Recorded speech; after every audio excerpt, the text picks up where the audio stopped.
In Jeremiah chapter 24, the prophet sees a vision of two baskets of figs, one basket of good and one basket of bad. It's like the Lord to do this sort of thing for Jeremiah and the other prophets, giving them visible symbols of the future.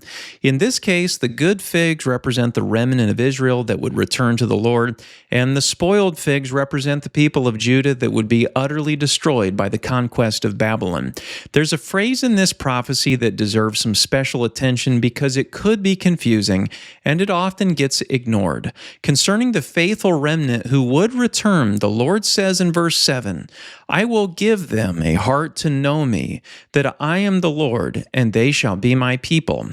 This principle was fulfilled to some extent by the remnant of Judah that literally returned to the land under the direction of Cyrus, king of Persia.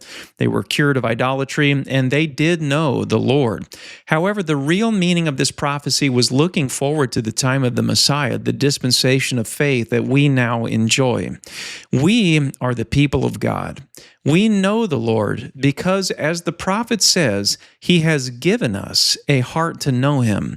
The same phrase, or the same kind of phrase, is used throughout Jeremiah and other prophets. For example, Jeremiah 31, verse 33, it says, I will put my law within them, and I will write it on their hearts, and I will be their God, and they shall be my people.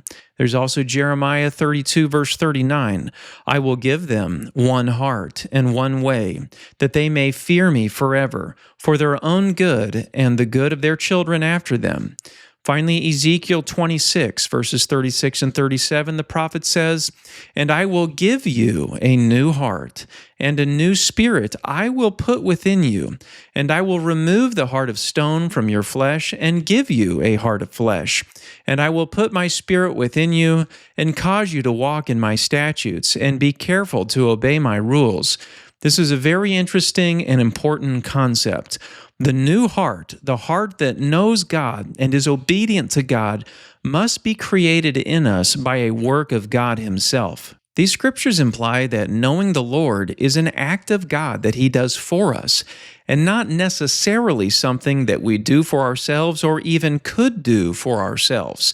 That's what it sounds like it's saying, and that is what it's saying. Jeremiah 24, verse 7 says, I will give them a heart to know me, and I believe that it means what it says. This agrees with the entire Bible, that belief is, in a sense, a gift of God. It is not a personal accomplishment that we can achieve outside of His influence.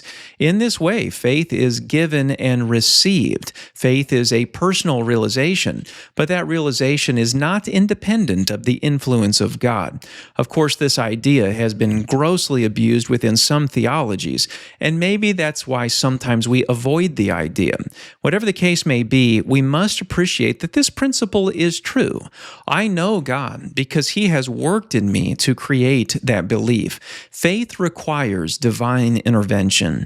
This new heart is not created independent of the human will, but it's certainly not created independent of the will of God. The New Testament writings agree with this idea.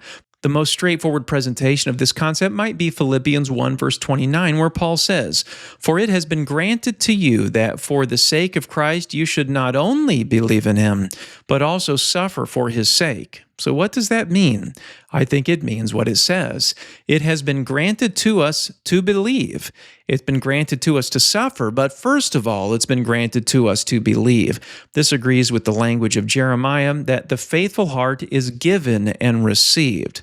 Even faith is a work of God in us, and we can be thankful for that, even if we don't entirely understand it. Thanks for listening.